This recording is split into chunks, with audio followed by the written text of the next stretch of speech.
Welcome back, my fellow mobile gamers of YouTube, to my mobile gaming quest of finding the very best mobile games. And early last week, I got this notification that Digimon ReArise, a brand new game by Bandai Namco, had just launched. And so I figured that today we would take that game for a spin and we would talk about what I like about it and what I dislike about it. And what better place to start than with the combat system. And this is the combat pre-selection screen. This is where we select the different Digimon we want to take into battle. Later on in this video, we're definitely also going to go have a look at how we can upgrade those guys. But for now though, let's just skip all of this conversation and get straight into battle instead. So each of our Digimon have two different abilities that they can use, and we can trigger those abilities by simply tapping those small icons down here in the bottom right corner of the screen, and then those different abilities will be queued up and we will use those attacks whenever it's our turn to attack. And then also we're gonna save up for a huge special ability over here on the left bottom side of the screen, and whenever that one is ready we can click that one and it will trigger this huge blast of an attack,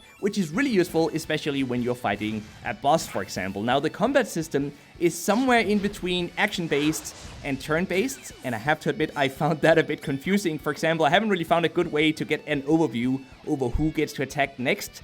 So I oftentimes just use the auto system or just kind of randomly tap these icons here in the hopes that, something good is gonna happen and we're gonna deal a lot of damage to these guys. So that's pretty much the combat system, but it does seem that this game's main appeal actually isn't the combat system itself, but rather the insane amount of upgrade options, tons of things we can unlock and so on, because the combat system itself is frankly rather boring, to be honest with you guys. So let's instead go have a look at some of those other gameplay elements though. So first of all, we can of course go and summon a few new Digimon. Now this is gonna cost some of the game's premium currency, but fortunately we do get quite a bit of that for free. So right now we have 250 of this premium currency, and it seems we can spend 50 of that to get 3 new Digimon. And you know what, I'm just gonna skip this very long animation of unlocking a new Digimon, and instead let's have a look at what we actually got. So we got a Betamon, we got a Wormmon, of course, okay, Wormmon, and we got Agumon. Hey, wait, this one I actually recognize. This is probably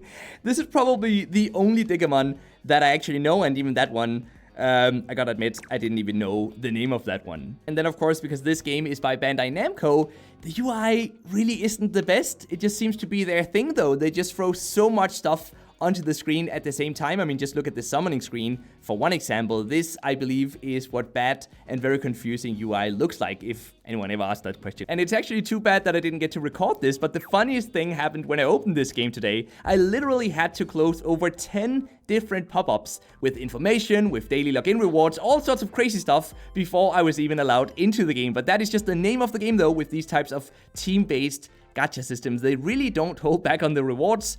Brilliant design, truly great design if you ask me. But anyway, let's move on to now upgrading some of our Digimon over here in the training section. So we can, for example, go in and upgrade this Agumon that we just got. Or should we stick with some of the ones that are actually on our team? Maybe we upgrade this one, the blue Miramon, right? Miramon, yes, that's it. So we can simply hold down this upgrade button. That is going to spend some of that upgrade currency. And now this one is level 32 out of 40, and I think that actually cost us all of our upgrade currency, so now we have none of that left for any of our other Digimon. But at least this guy did now get quite a bit stronger. He has 1500 HP and 925 in power, whereas these other ones only have about 500 HP, it seems, 400 or 500 HP, and only 300 to maybe 350 in attack power. Another way we can upgrade our guys is through a workout session. You know, never skip leg day. Not even these Digimons get to do that. And I'm not even joking, guys. Look at this. We can literally put this guy on a treadmill and have him do a little workout, and that added 20 HP to this guy. And we can do the same to increase his defense, to increase his power. What else can we increase? HP and power all at once. We can increase the power and defense. And then lastly, if we put him on a bike, that will increase his HP and his defense. But all of this was only training and upgrading though. There is another gameplay element as well that can make our Digimon stronger, and that is called plugins. And now you can think of plugins a bit like armor and weapons in a typical fantasy RPG game. So we can select one of our Digimon and then we can simply attach, for example, a weapon. And it even has a little sword icon to help us fantasy RPG nerds figure out that, hey, this is something that makes your Digimon stronger. So there is no way to misunderstand that, even if you don't know the Digimon franchise. And then, of course, we've also got lots of missions that we can complete, and that gives us all sorts of different types of rewards. And I actually think this one gave us quite a bit more of that upgrade currency that we needed. And we've got more of these systems. We've got challenges as well, and these challenges we also completed a few of already, and those also give us some rewards, of course. And that's it. That's actually what I believe to be the main gameplay element of this game. Not so much the combat system, because that's kind of boring, but instead all of this upgrading, this leveling up, this training, this adding of plugins to your Digimon, and so on. And now that we've done all of that, we're ready for another battle. But of course, even entering a battle requires 3 or 4 or 5 or even 6 or 7 energy, of which we have only about 30 or 40 in total, which puts a very real limit on the amount of time we can play this game, at least in one sitting. But the issue actually isn't that we run out of energy right now though, because in these lower levels we level up so quickly and that refills all of our energy that we never really run out of it. But later on though, it will take much longer to level up, and we also don't know how much energy the later missions might cost, and that is the danger with these energy systems, at least seen from a player's perspective. And now that we're on this subject of monetization anyway, we do have in-app purchases going all the way up to $100 in this game, which will definitely give you a pay-to-progress faster advantage. But with that said though, I don't see why you wouldn't be able to enjoy this game just fine without paying anything, as long as you don't mind the heavy grinding. So who's this game for then? Well, I guess if you're a huge Digimon fan and you're into gacha games already, then this game actually isn't half bad and it stays true to the franchise.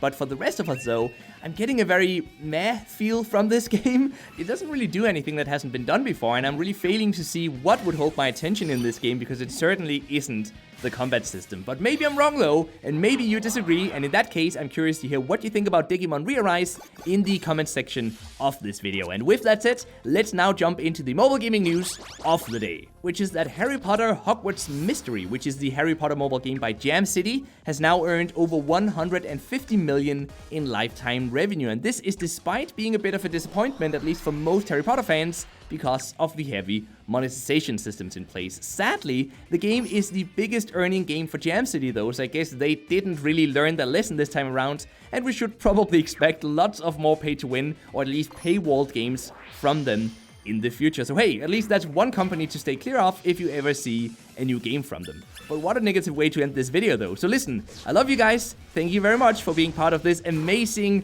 awesome community of mobile gamers. I've always dreamed of having a community of like-minded mobile gamers around, and now that it's finally happening, I just want you all to know that I'm having the time of my life here. So thank you very much for being here. Thank you for watching these videos and discussing these games with me in the comment section and on the Discord server. Now that was a bit of a lighter way to end this video. So until next time, just keep gaming, stay awesome, and I'll see you guys around.